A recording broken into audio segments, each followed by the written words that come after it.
Terima kasih atas kesempatan yang diberikan kepada Basarnas untuk menyampaikan penjelasan mengenai laporan keuangan Basarnas APBN tahun anggaran 2025. Pada tahun 2025, kebutuhan rutin Basarnas 3,7 triliun.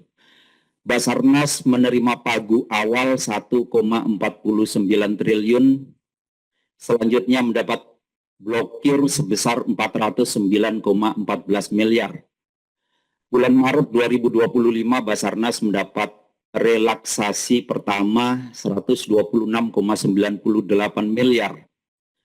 Juli 2025 mendapat relaksasi kedua sebesar 272,29 miliar.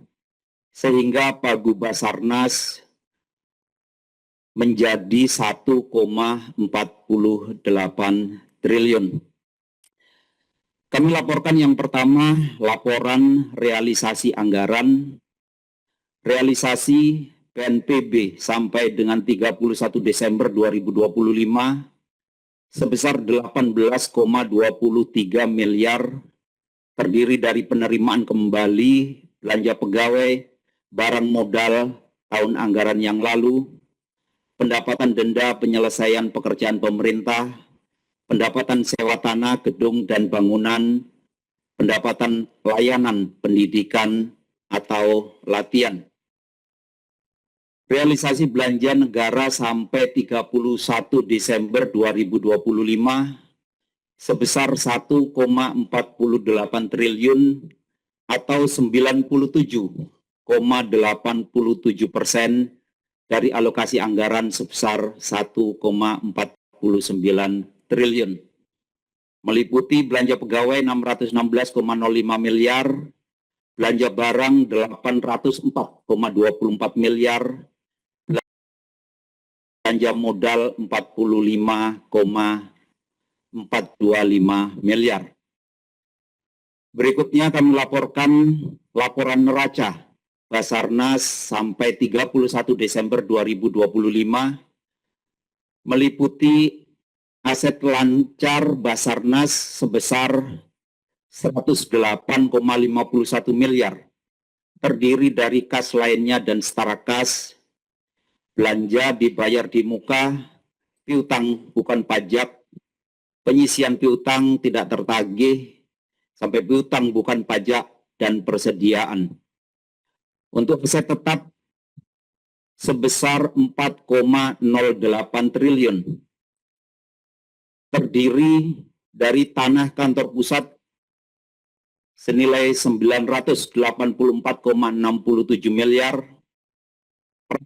dan mesin 11,25 triliun, gedung dan bangunan 1,2 triliun, jalan irigasi dan jaringan 66,06 miliar, aset tetap lainnya 21,28 miliar, konstruksi dalam pengerjaan 1,18 miliar, dan akumulasi penyusutan 9,45 triliun. Next slide. Kami lanjutkan properti investasi Basarnas sebesar 1,73 miliar, piutang jangka panjang sebesar 13,22 juta, aset lainnya Basarnas tahun anggaran 2025 sebesar 169,13 miliar, terdiri dari aset tak berwujud, dana yang dibatasi penggunaannya, aset lain-lain, dan akumulasi penyusutan dan amortisasi. Kewajiban jangka pendek tahun anggaran 2025 sebesar 84,10 miliar, terdiri dari utang kepada pihak ketiga, pendapatan diterima di muka. Terjadi penurunan ekuitas sebesar 486,35 miliar dari 4,76 triliun pada tahun anggaran 2024 menjadi 4,27 triliun pada tahun anggaran 2025. Selanjutnya, laporan operasional Basarnas sampai dengan 31 Desember 2025 meliputi pendapatan negara bukan pajak sebesar 6,72 miliar, terdiri dari pendapatan sewa tanah, gedung dan bangunan, dan pendapatan denda penyelesaian pekerjaan pemerintah. Beban kegiatan operasional sebesar 1,95 triliun terdiri dari beban pegawai, beban persediaan, beban pemeliharaan, barang dan jasa, beban barang untuk diserahkan kepada masyarakat, beban perjalanan dinas, dan beban penyusutan. Next slide. Kegiatan non-operasional Basarnas sebesar 5,89 miliar terdiri dari defisit pelepasan aset non-lancar dan surplus dari kegiatan non-operasional lainnya.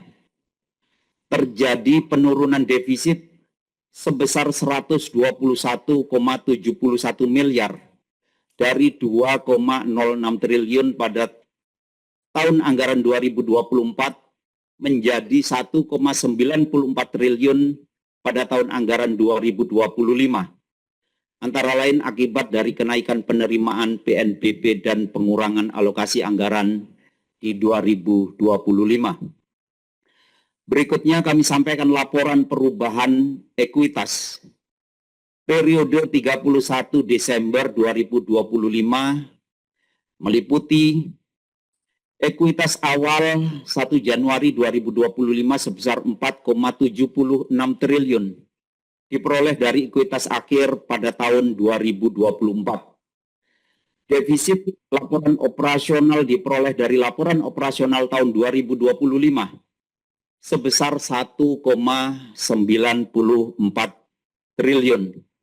Koreksi yang mengurangi ekuitas sebesar 3,38 miliar terdiri dari koreksi nilai persediaan, koreksi reklasifikasi aset, dan koreksi nilai aset tetap non-revaluasi.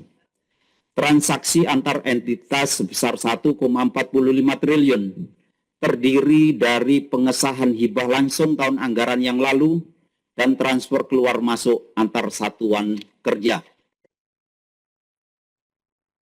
Kami sampaikan sesuai surat anggota 1 BPK-RI nomor 88 tahun 2026 tertanggal 17 Mei 2026 bahwa hasil pemeriksaan atas laporan keuangan Basarnas tahun 2025, Basarnas mendapatkan opini BPK-RI dengan predikat wajar tanpa pengecualian. Sehingga Badan SAR Nasional telah 15 tahun berturut-turut dari tahun 2011 sampai 2025 mendapatkan opini WTP.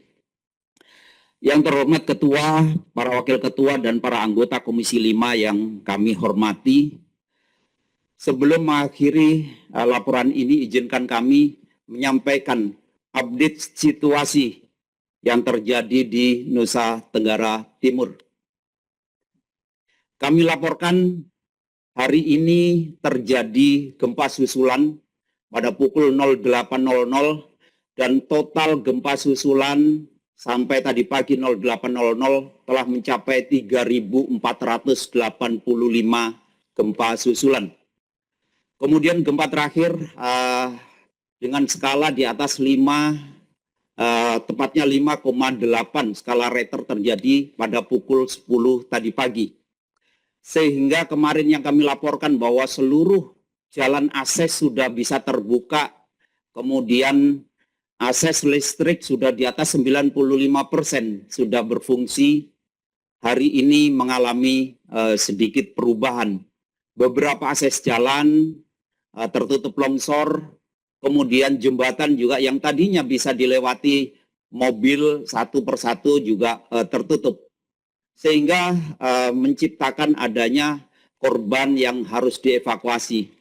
Dan hari ini beberapa evakuasi dilaksanakan secara estafet. Kemudian untuk jumlah total korban kami laporkan pada pukul 14.30 WITA pada hari ini. Jumlah total korban meninggal dunia 78 orang dan total yang mengalami luka-luka 970 orang dengan jumlah total korban 1048 orang. Kemudian kami laporkan kekuatan Badan SAR nasional yang ada di sana dengan keterbatasan yang kami miliki, kami mengoperasikan satu pesawat Dolphin di sana dan pagi hari ini tidak bisa beroperasi karena memang ada permasalahan di ignition atau di sistem SAT dan mudah-mudahan hari ini bisa diselesaikan sehingga besok bisa mendukung operasi. Jadi sementara dari kekuatan Basarnas kami baru menggunakan sarana laut dan darat untuk melaksanakan operasi. Demikian yang bisa kami laporkan. Kami menyampaikan terima kasih atas perhatian dan dukungan pimpinan serta seluruh anggota Komisi 5 DPR RI kepada Basarnas selama ini. Semoga Allah Subhanahu wa Ta'ala, Tuhan yang Maha Kuasa, selalu memberikan perlindungan dan keberkahannya kepada kita semua. Kejadian gempa kan Sabtu pagi, Pak. Dan Sabtu pagi itu juga kita sudah berkoordinasi dengan seluruh balai-balai yang ada di NTT, Pak. Terutama balai jalan, Pak. Mereka semua berada di Kupang, sementara gempa Sindi ada di Pulau Flores, Pak. Tapi kami punya pejabat membuat komitmen di Pulau Flores, jadi mereka langsung mengarahkan eskavatornya ke titik-titik yang memang jadi baca-bacakan longsor, Pak. Jadi gempa ini membuat beberapa bukit longsor dan longsoran-longsoran ini berupa batu yang kemudian menutup jalan-jalan nasional. Ada satu jembatan nasional yang sampai hari ini masih fungsional karena dari hasil pemeriksaan memang awal kita harus pasang jembatan beli, Pak. Ini jembatan beli lagi kita ambil dari NTB, dari Bali, dari Sulsel, dan dari Surabaya. Nah, mudah-mudahan awal-awal September semua jembatan beli ini panjangnya cuma sekitar 65 meter, Pak. Sementara ini masih fungsional satu persatu. Cuman karena jembatan ini menghubungkan antara Pelabuhan Rio di Manggarai itu dan di sini ada depo Pertamina, Pak. Jadi kita utamakan supaya transport BBM tidak terganggu. Karena kemarin waktu kita rakor pertama di hari Minggu itu, yang dipimpin oleh Pak Menko PMK itu, Bupati Nangokio udah mengeluh karena BBM sulit, Pak. Jadi itu kita utamakan. Tapi hari Minggu itu semua sudah sebuah jalan dan jembatan sudah fungsional, Pak. Dan memang tiap hari seluruh daerah terdampak itu masih gempa, Pak. Jadi saya waktu upacara di ND itu saya kena gempa 5,8, Pak. Pada saya lagi berdiri di podium. Jadi memang 5,8, 5,6 itu sudah pengalaman sehari-hari. Tapi saya nggak tahu mungkin hari ini mungkin karena sudah terlalu dekat dengan dengan pemukiman, dia cukup banyak infrastruktur baru yang terdampak, Pak. Jadi tadi juga saya sudah diinfokan oleh Pak Mendagri dan tim lagi ke Manggarai sekarang, Pak, untuk melakukan pengecekan. Sebetulnya yang banyak kena itu adalah jalan-jalan kabupaten, Pak. Kalau jembatan nasional, alhamdulillah masih aman, Pak. Saya terinfokan dari Kepala Balai. Jadi kita sekarang mundur, Pak, kita sudah mundur ke arah jalan jembatan provinsi, Pak. Sampai yang sudah kita kerjakan di Palue, Pak. Palue itu salah satu pulau terpencil dari Kabupaten Sika, itu agak jauh dari Pulau Flores. Tapi kemarin sempat jalan itu ada jalan kabupaten dan pengiriman bantuan amat terganggu. Jadi sempat pulau ini terisolasi selama beberapa hari, Pak. Tim kemarin sudah masuk, Pak, bawa beberapa alat berat dan sudah mulai kerja, dan mulai kemarin sore beberapa ruas sudah mulai terbuka di Palui. Tapi saya belum tahu nih kalau dengan kondisi gempa tadi yang 5,8 skala Richter apakah berpengaruh di Palui atau tidak, Pak. Jadi ini yang tiap hari kita kerjakan Pak, di samping yang lain-lainnya dari Cipta Karya tetap kita kirimkan sebanyak-banyaknya HU dan mobil tangki air Pak, karena kesulitan mereka yang utama adalah kebutuhan air bersih Pak. Di samping tentunya saya melihat dengan mata kepala sendiri sanitasi akan menjadi masalah, tapi hari ini sanitasi belum dikeluhkan Pak. Jadi hari ini yang dikeluhkan sangat adalah kebutuhan air bersih Pak. Jadi makanya kemudian kita banyak kirimkan hidran-hidran kita dan mobil tangki air mesti keliling, karena cari airnya juga agak-agak nggak mudah Pak, karena NTT kan buat Flores termasuk daerah yang kering Pak, jarang ada cekungan gitu. Itu Pak yang sudah kita lakukan sekarang, dan untuk beberapa rumah sakit sesuai koordinasi dengan Pak Menkes kita sudah lakukan assessment. Rumah sakit besar seperti di Komodo itu hasil assessment kita masih bagus, tapi beberapa rumah sakit memang harus di renov antara ringan sedang dan berat Pak. Ini proses assessment sedang berlangsung Pak. Begitu Pak, sebentar Pak laporannya Pak. Nanti kita ambil update secara berkala. Benar Pak Menteri. Sementara Bapak masih menggunakan dana yang existing yang ada. Iya, betul Pak.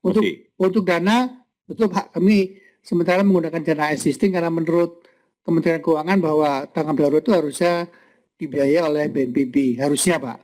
Tapi kita tanya ke BNPB, dia juga agak kesulitan dengan dana. Jadi sementara waktu daripada membuat masalah baru yang lebih besar di NTT, jadi saya pakai dana yang ada aja Pak.